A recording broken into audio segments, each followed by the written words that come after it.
Hello and welcome to another Jay's Politics Blog podcast, part of the Podcast 99 Network. You can reach us at podcast99.org, where you can listen to the Dave Bowman Show, Plausibly Live, the Dave and John Show, Constitution Thursday, and the Ale Evangelist Show, just to name a few. Today, I'm going to talk about the Russia scandal, as well as some other things. Also, you can reach me directly at jpoliticspodcast@gmail.com.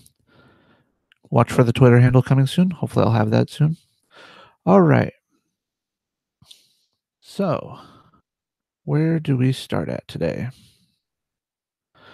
Well, I do want to talk about the Russian indictment, but first, I kind of got to talk about something local here in Washington. About a month ago, late January, early February, I got a letter from the Department of Licensing in Washington stating that I was selected. And for those of you listening at home on the audio side only, I was doing air quotes. I got selected to be part of a group of participants that instead of renewing my license for 5 years, because we're now switching to a 6-year cycle, I get to be one of the lucky few to renew my license for 2 years. Now, the fees are all the same. They're set at the same rate, so it's $18 for the license, and then I have a motorcycle endorsement, so $10. So instead of paying each of those fees for X number for 6 years, I end up paying $28 for 2 years. It's just funny that they would do that. It's like, why not it why not just, when I go to renew, say, give me the option, like, do I wanna renew for 2, 3, 4, 5, or 6? And I know most people are gonna select 6, and if everybody does, then you just say, "Okay," make it a survey or something like that. And then you can have, then go around and select, say, "Hey, we know you selected 6, but in the survey, but you could actually do it. We're actually gonna have you do it, this number of years." But I don't know, I just thought it was humorous, and I forgot to do it yesterday, because yesterday being my birthday when my license expired, but I took care of it this morning before I started doing this. You may notice a difference in the sound quality, because I am actually using a new microphone.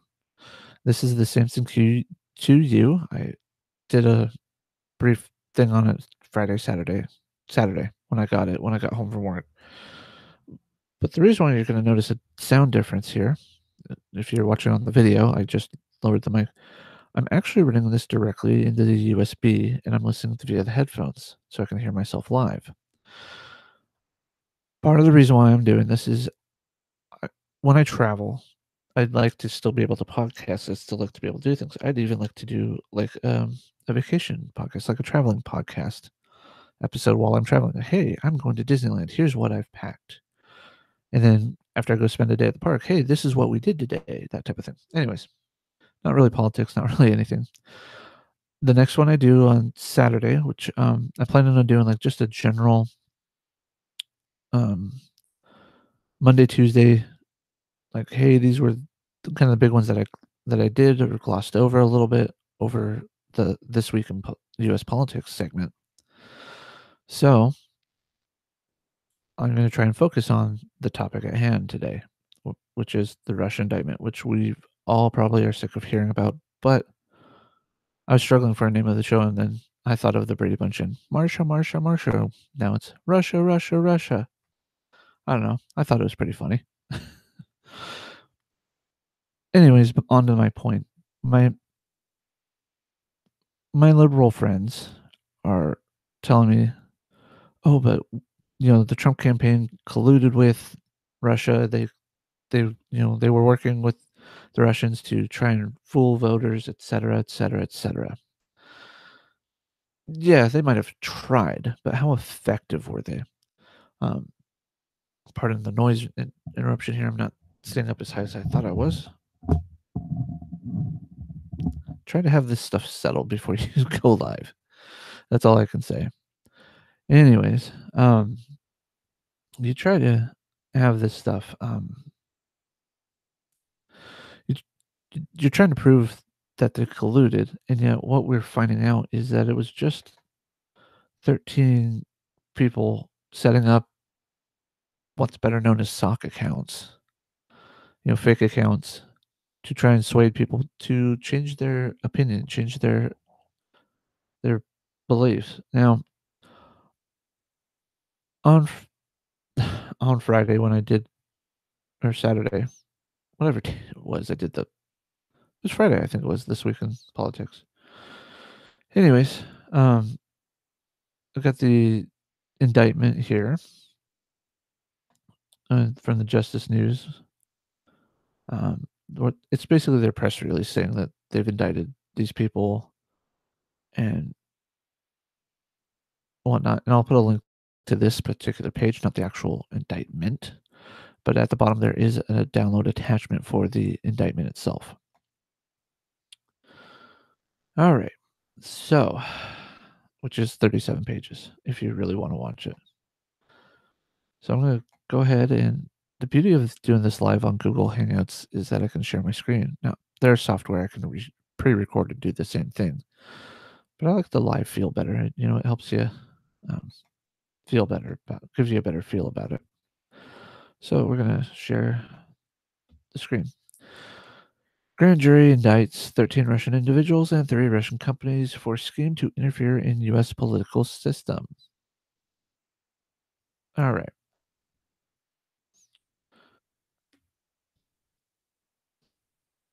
Sorry about that. A little water there. The Justice Department announced that a grand jury in the District of Columbia today has returned an indictment presented by the Special Counsel's Office. The indictment charges 13 Russian nationals and 3 Russian companies for committing federal crimes while seeking to interfere with the United States political system, including the 2016 presidential election. The defendants allegedly conducted what they called information warfare against the United States, with the stated goal of spreading distrust towards the candidates and the political system in general. Okay, so with that first paragraph, what are they trying to tell us here?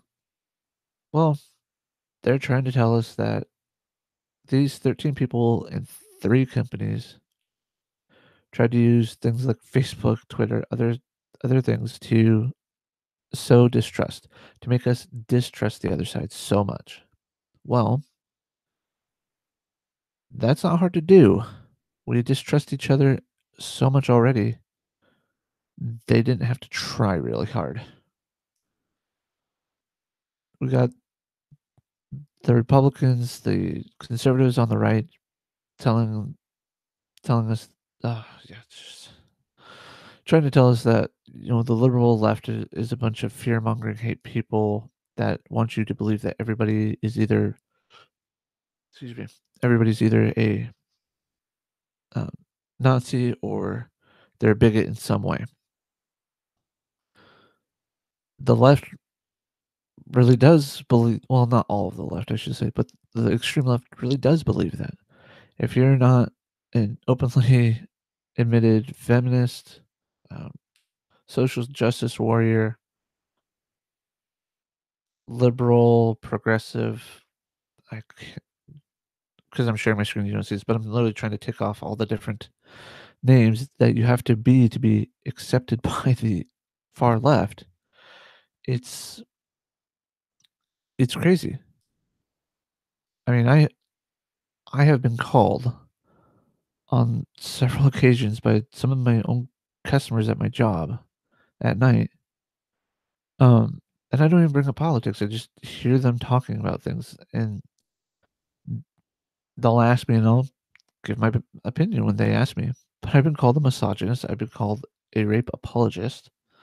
I've been called several things. And I'm right. My job is right near Evergreen State College. It's one of the most liberal colleges in Washington. I could imagine in the United States, but I'm going to go with just Washington right now. And I know this, so I don't take anything they say to me as a personal attack. I don't take what they say as a fact. I just take it as it's their opinion. It's their right to have it, First Amendment, fine. And I basically, like, I'm sorry you feel that way, but I will remove myself from this conversation now. And they're usually all flippant about it, but it's no big deal. I don't care, because again, it's their opinion. Now, the right, when I talk to those customers, they all think that because I'm young and that I am left leaning in my political landscape, they tend to associate me with that far fringe group. Well, I'm not. But again, that's the point of what these 13 people were trying to do. That's what the point of these people were that's what the point of these 3 companies and the 13 people were trying to do, is to sow more distrust, more, angst towards the system itself, towards the candidates and the system themselves. So, with that, how are we supposed to trust each other if we can't even do the simplest thing of acknowledging that people have the right to have a different opinion than you and still be people? I'm just because I'm not going to be a feminist, openly admitting as a feminist doesn't mean that I'm a misogynist, doesn't mean I'm a rape apologist. It means I'm skeptic of many things. I don't just jump into a label. Oh, look at me, I'm a social justice warrior. No, I want to review what their stance is. If it aligns with what I believe in, great. Doesn't mean I'm still going to take on the title, just means that I might be supportive of it. Anyways, a tangent there. Moving back on, quoting from Deputy Attorney General Rod Rosenstein, this indictment serves as a reminder that the people are not always who they appear to be on the internet. Duh. The indictment alleges that the Russian conspirators wanted to promote discord in the United States and undermine public confidence in democracy. We must not allow them to succeed. The Department of Justice will continue to work cooperatively with other law enforcement and intelligence agencies and with Congress to defend our nation against similar current and future schemes. I want to thank the federal agents and prosecutors working on this case for their exceptional service. And we received exceptional cooperation from the private sector companies like Facebook, Oath, PayPal, and Twitter. That's the end of the quote. That's the second paragraph. We're basically, what they're saying here is that, by undermining our own um, confidence in our democracy, that we could easily be turned into an oligarchical state, an authoritarian state, in disguise of a democracy. I don't, I don't buy that. I don't think many people would allow that. There's too many people on the far extremes of both sides that would not allow that to happen. Now, according to the allegations of the indictment, 12 of the individual defendants worked at various times for Internet Research Agency LLC, a Russian company based in St. Petersburg, Russia. Other individual, the other individual defendant, Yevgeny Viktorovich Brezhnovin, funded the conspiracy through companies known as Concord Management and Consulting LLC, as well as Concord Catering, and many subsidiaries and affiliates. The conspiracy is part of a larger operation called Project Lakta. Hopefully, I'm pronouncing these names right.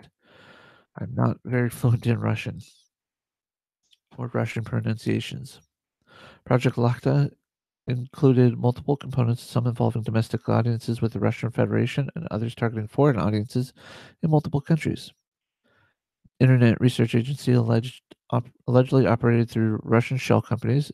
It employed hundreds of persons for its online operations, ranging from creators of fictitious personas to technical and administrative support with annual budgets of millions of dollars. The Internet Research Agency was a structured organization headed by a management group and arranged in departments including graphics, search engine optimization, or SEO, information technology, and finance departments. In 20 right here for those of you that are trying to read and follow along. Whoops. In 2014, the agency established a translator project to focus on the U.S. population. In July 2016, more than 80 employees were assigned to this translator project. All right, so the Russian company Internet Research Agency is a bad company. That's what they're saying here. That it runs through shell companies. It has many employees, from creators of sock accounts, fictitious personas, to their technical and administrative support, just like any other company. Okay, how many of our own government agencies run similar programs in other countries?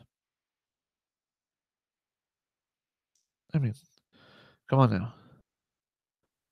Honestly, tell me, how many of our own government agencies, such as CIA, NSA, things like that, run a program similar to this? Really? Come on now. It's quite a bit hypocritical of us to say, you can't do that here in the United States, but we're going to do it in your country, and there's nothing you can do about it. Am I the only one that sees a problem with that? Now, I don't know for a fact that we're doing it, but it's counter-espionage. Why not? I mean, if you know it's happening to your own country, why not implement it in another country, especially one that you're having counterintelligence issues with? I just, yeah. Come on now, people. Now, I'm not going to try and go to conspiracy theory mode here because that's just crazy, but to say that we are not doing it is kind of naive on our part. There's so many black ops running that we don't know about. Now, some of it is, counterterrorism strike forces, special ops budget. That's fine. I understand the need for that being a veteran myself, so I'm not terribly worried about it. I mean, heck, we were spying on our own people with the NSA. Eric Snowden shared that. So, again, hypocritical much, U.S. government? But we're protecting the sanctity of our political system, our democracy. Okay. So why then don't, so why aren't we doing it? Why are we doing it to other countries if we are? I know the federal government will come out and say they're not because they don't want to get caught, and that's fine. But I'm sure we try to influence, you know, political leaders here and there. Ooh, we got, Tony Blair over here. We want to keep him in place. No, no, let's put so and so in place for him instead. Now that we've switched, you know, parties in the White House and in Congress. Sorry. Anyways, enough of that. Let's go back to. I really got to learn the hotkeys for this. I really do. All right. So, two of the defendants allegedly traveled to the United States in 2014 to collect intelligence for their American political influence operation. So, they were spying on how our political system worked in 2014, a midterm election. Okay. To hide the Russian origin of their activities, the defendants allegedly purchased space on computer servers located within the United States in order to set up a virtual private network, or VPN. The defendants allegedly used that infrastructure to establish hundreds of accounts in social media networks such as Facebook, Instagram, and Twitter, making it appear as though the accounts were controlled by persons in the United States. They used stolen or fictitious identities, fraudulent bank accounts, and false identification documents. They were spying on us. Really? Oh, sorry. This is my first time reading through it. I didn't even do a dry read. Okay, that's how much this is. I'm just like, blah. So, anyways, All right. So, where was I? Oh, yeah, false identification. The defendants posed as politically or socially active Americans advocating for or against particular political candidates. They established social media pages and groups to communicate with unwitting Americans. They also purchased political advertisements on social media. Woohoo. The Russians also recruited and paid real Americans to engage in political activities, promote political campaigns, and stage political rallies. They paid to have a Trump campaign rally and an anti Trump campaign rally to sow discord. President Trump, then candidate Trump, was such a polarizing figure, it would not have mattered who started it, Russians or Americans, or Russians or Americans told by Russians, or even Americans told by Americans. It would have been, sorry, it would have been easily done no matter what. We as Americans would have reacted either way. The defendants and their conspirators pretended to be grassroots activists. According to the indictment, the Americans did not know that they were communicating with Russians. Okay. That's the whole point of internet based avatars and internet based handles. I mean, heck, you could literally drive through the United States with a CB radio and talk to a bunch of people that you would never really know their name because they go by a CB handle. That's basically what the internet is for. Forums, things like that. Few places are you going to actually get somebody's real name. So, all right. After the election, the defendants allegedly staged rallies to support President-elect while simultaneously staging rallies to protest his election. For example, the defendants organized one rally to support President-elect and another rally to oppose him, both in New York, both on the same day. Let that sink in for a moment. These 13 Russians, these three companies, set up rallies to both for and against Donald Trump on the same day in New York City. I could have done the same thing, and that is not me messing with the political system. But because these are foreign nationals manipulating the system this way, it's a crime. And I agree that it is a crime if they are manipulating our system in an adverse way.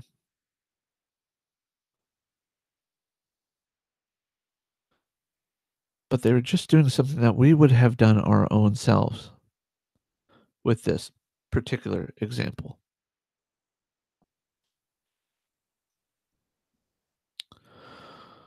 So, I mean, it's just so. This indictment is basically the same. It's the same stuff we already knew what they were doing. Yet, we're supposed to be shocked by it. We're supposed to be, oh my gosh, the Russians. Russia, Russia, Russia. No, we don't need to be like that. We need to hammer the home that we do not want you interfering with our political system.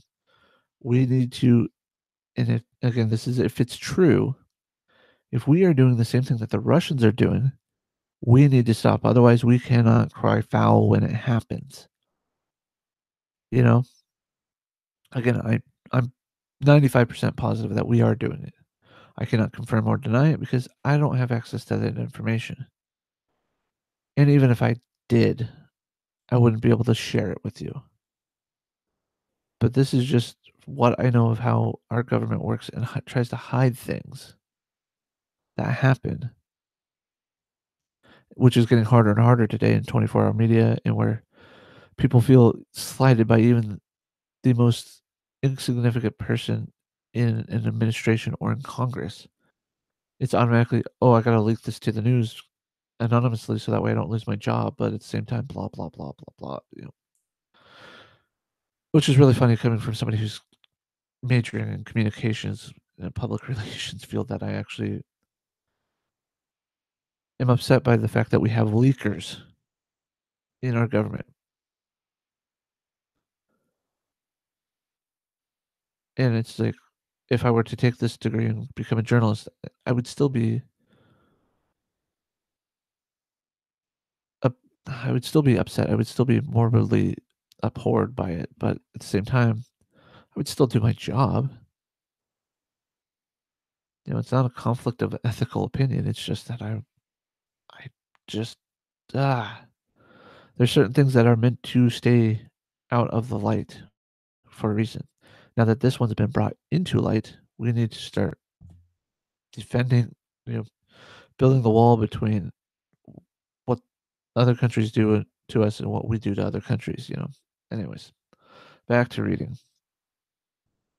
After the election, wait, no, I already read that. On September 13th, 2017, soon after the news media reported that the Special Office was investigating evidence on the Russian operatives had used social media to interfere with the 2016 election, one defendant allegedly wrote, "We had a slight crisis here at work. The FBI busted our activity. I was so preoccupied with covering our tracks together. I got so preoccupied with covering our tracks together with my colleagues." The indictment includes 8 criminal counts. Count 1 alleges a criminal conspiracy to defraud the United States by all of the defendants. The defendants allegedly conspired to defraud the United States by impairing the lawful functions of the Federal Elections Commission, the FEC, the United States Department of Justice, DOJ, and the United States Department of State, or State Department, whatever you want to call it, in the administration of federal requirements for disclosure of foreign involvement with certain domestic activities. Count 2 charges conspiracy to commit wire fraud, bank fraud by the Internet Research Agency, and 2 individual defendants. Counts 3 through 8 charge aggravated identity theft by Internet Research Agency and 4 individuals.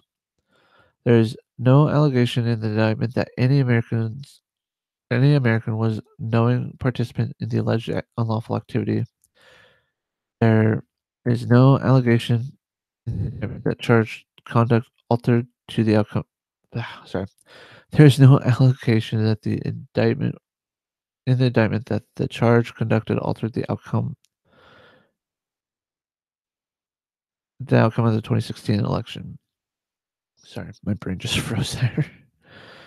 Everyone charged with the crime is presumed innocent until proven guilty in a court.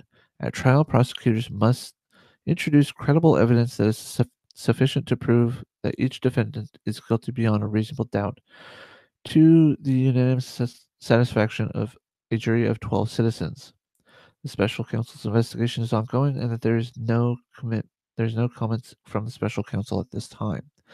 Now, this is directly from the Department of Justice website in their public relations department.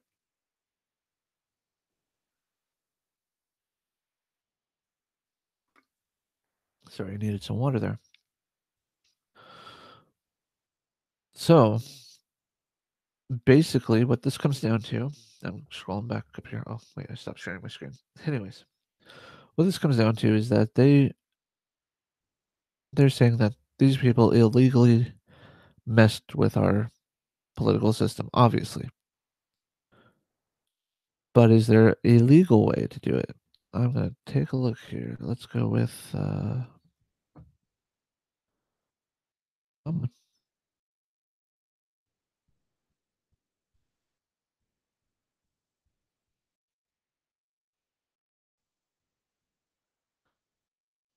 all right, so fec.gov. Quick answers. That should be fun. Let's see. Nope. Let's see here. Let's see. Four.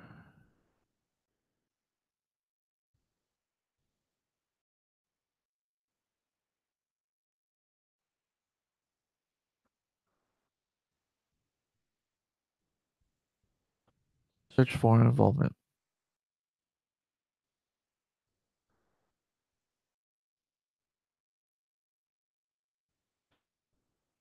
Handling questionable contribution support from other campaigns.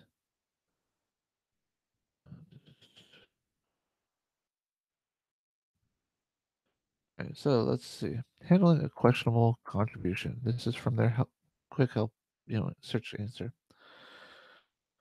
All right.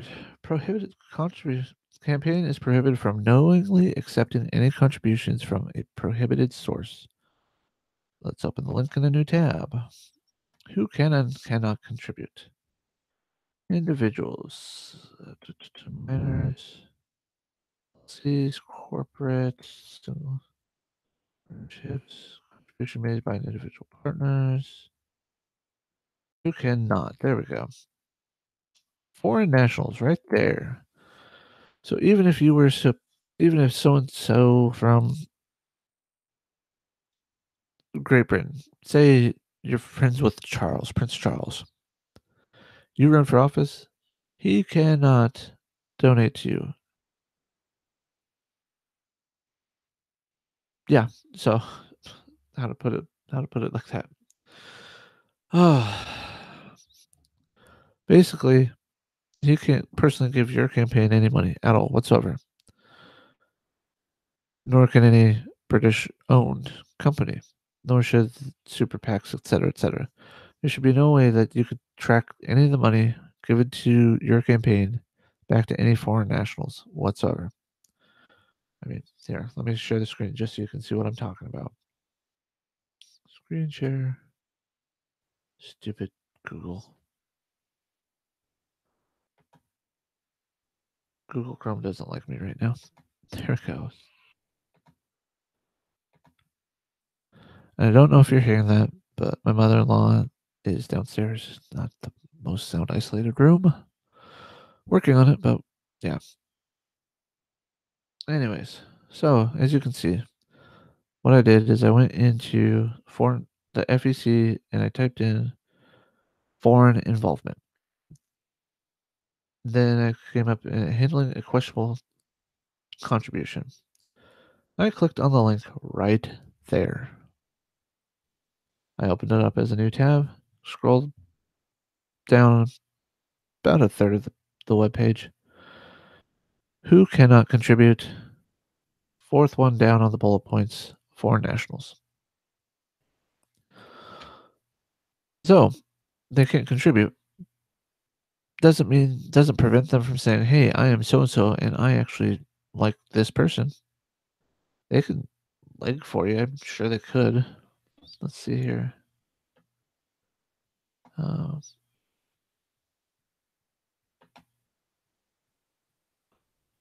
the FEC. Oh, here's one.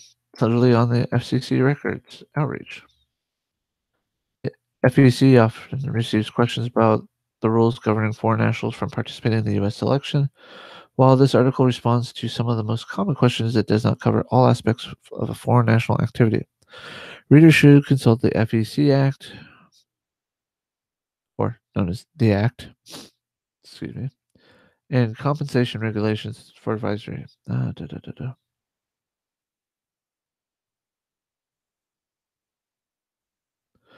The Act and Commission regulations include a broad prohibition on foreign national activity connected to elections in the United States. See U.S. Code 52, sub 30121, and generally 11 CFR 110.20. In general, foreign nationals are prohibited from the following activities: making any contribution, donation of money or other things of value, or making any expenditure, independent and disbursement in connection with any federal, state, local, or local election in the United States. They're prohibited from making any contribution or donation to any committee or organization of any national, state, district, or local party, including donations to a party with a non-federal account or office building account. They are prohibited from making disbursement for any electioneering communication. Ooh, so electioneering communication. I'll have to look that one up. And they are prohibited from making any donation to a Presidential Inaugural Committee, so they can't even fund your inaugural party or inaugural dinner.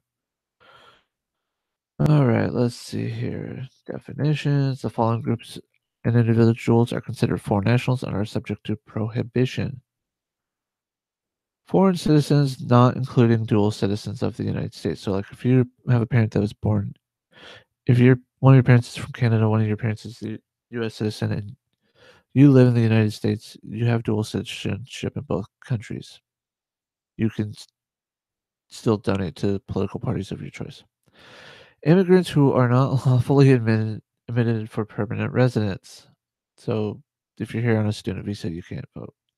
Foreign governments, foreign political parties, foreign corporations, foreign associations, foreign partnerships, and any other foreign principle as defined by U.S. Code 22 subsection. I'm assuming that's subsection 61 or 61 611B includes foreign organizations or any other combinations of persons organized under the law or having its principal place of business in a foreign country. Individuals with green card exception. Obviously, you are then considered a citizen of the United States, and therefore you are a permanent resident. All right. I'm actually going to pull up these links and share them. I think these are all quite good sources here. Go back to that one there. Do, do, do, do, do. Let's go back to where was it? Electioneering communication.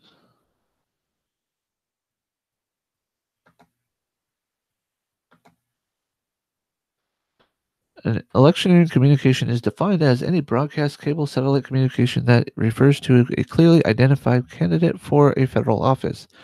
Is two is publicly distributed within certain time periods before an election, and three is targeted to a relevant electorate. So basically, they can Prince Charles can even say, "Hey, come vote for my person here, Joe Schmo, and to run the country." Blah blah blah. He can't even do that. That's how little foreign involvement is. This is just actually great information. Can't wait to type this up for the show notes. Anyways, back to Russia, Russia, Russia. We have all of this information.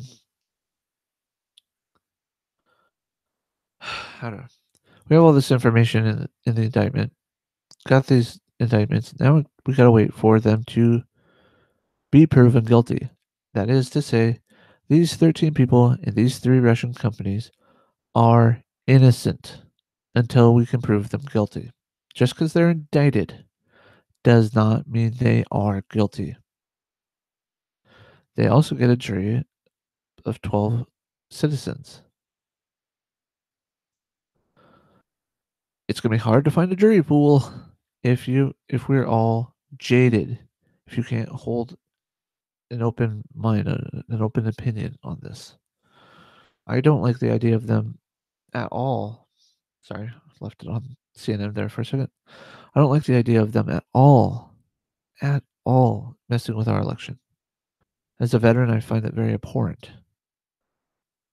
But at the same time, I also understand that they, even though they are not citizens of the United States, are still entitled to the rights of our Constitution and the Bill of Rights.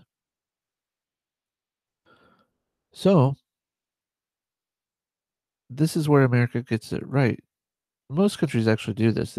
Even if you're visiting or even if you're a business entity, you are still subject to the laws of the land where you are conducting your business. That usually generally entails also the rights of individuals. Some do not, others, like the United States, do. So, uh, if you were watching my page, you saw that Mueller charges a lawyer with lying about interaction with ex-Trump aide. I don't know if that's necessarily relevant at this point, but it'll be worth a look at later. Ooh, Another CNN headline: Mueller is interested in Jared Kushner grows. All right, enough with CNN. Let's go over to Fox News really quick. I'm just scanning the headlines. Ooh, Keystone Republican. Oh, it even just updated actually. Republicans push for low-cost Obamacare alternatives as Dems fume. I just, wow. Just don't even know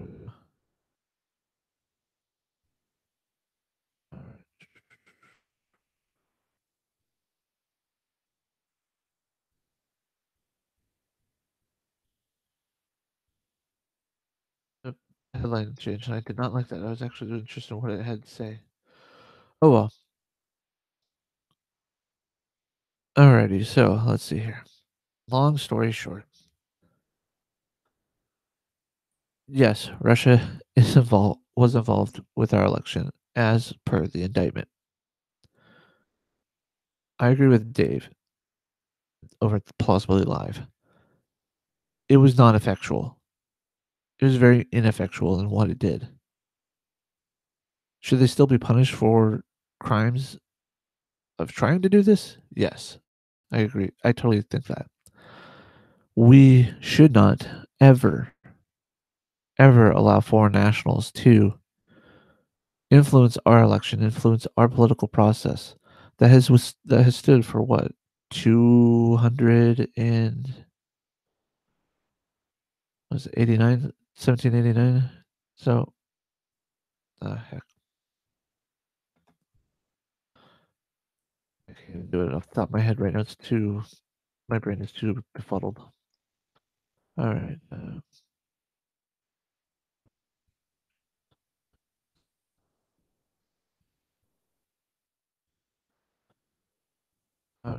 what?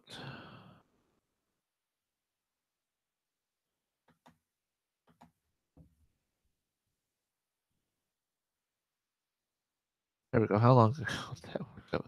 229 years. Okay. 229 years ago, we elected our first president under the U.S. Constitution. So, actually, it wasn't even 1789. So if we did it every 4 years. Oh, yeah. Yeah. 89 would have been right. Anyways, long story short, this we have had this democracy for quite a while under this Constitution. We need to understand that we don't want this to happen. We also need to bring back critical thinking experiments in school. Allow us to not just read and comprehend what's being said, but what is the underlying message in a news article. One of my one of the most I don't want to say boring classes, but one of the most engaging but tedious classes that I took in high school was CWP. I don't even remember what it stands for. We all said it was current world problems, but that was not what it was.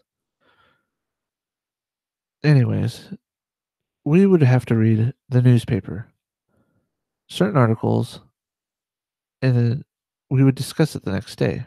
We'd also have to understand what the underlying message of that was, and the whole reason was so that way we would be an educated that we would be educated enough to be able to understand when we were being lied to via news sources.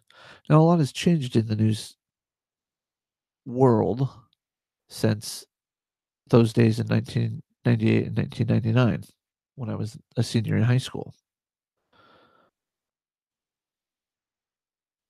The fact that trying to gather my thoughts here. The fact that we are able to be deceived and duped, that this, while it is a big and important issue, is not the biggest and most important issue that we are dealing with at this time. We also have we also have to deal with things such as domestic terrorism, domestic violence, in the sense of mass shootings. I mean, I can't even go a week without hearing about one. Why? Why are we as Americans allowing this? Why are we allowing these type of events to happen? If you see something, you need to report it. If you're the agency, you need not drop the ball. Yes, I understand that places like the FBI get a ton of tips about things, and to investigate them all is hard, especially without more money. But at the same time, if a threat is even remotely close to being deemed as credible threat, you need to act upon that. You know, we all do. I just saw on the CNN page earlier that the shooter didn't exhibit any signs to his host family.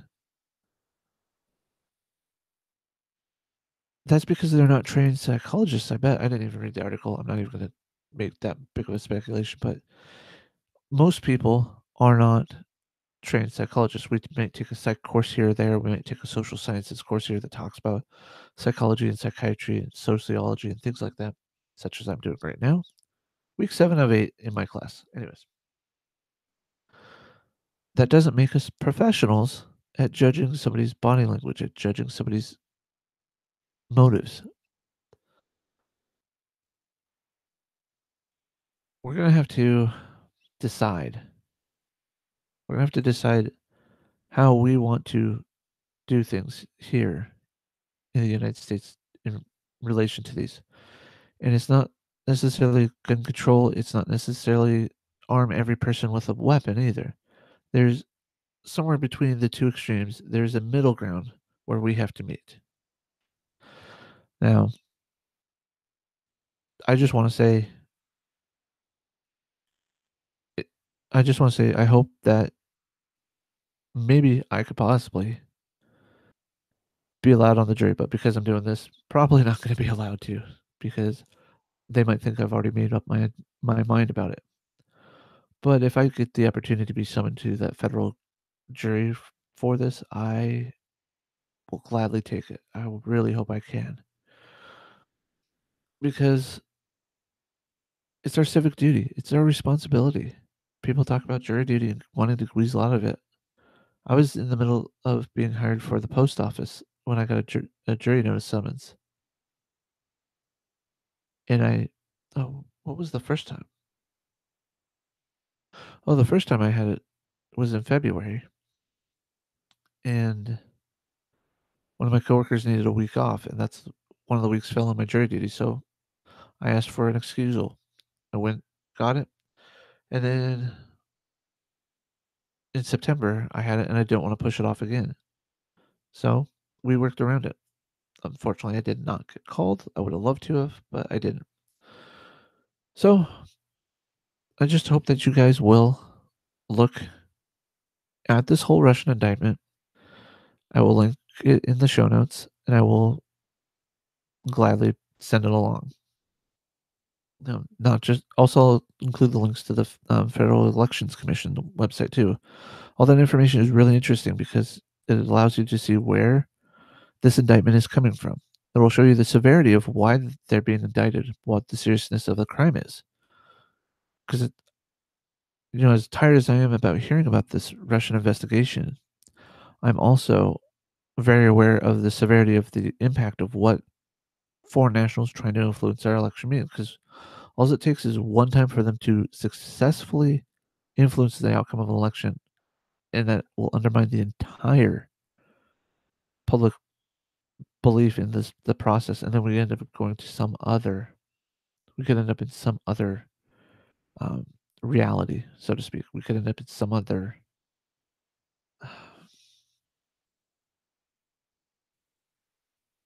form of government. So, with that, I just want to, say thank you for watching. Thank you for listening. Hopefully, you enjoyed it, and please contact me at jpolitics politicspodcast at Gmail. You can also reach us and the other shows at podcast99.org. We can check out all the shows available: the AL Evangelist, the Dave Bowman Show, Possibly the Live, and Constitution Thursday. Thank you. Have a wonderful day. Enjoy your week, and look forward to seeing you again, to being live again on Friday night or Saturday night, probably Saturday night, to enjoy this week in U.S. politics. Have a great week.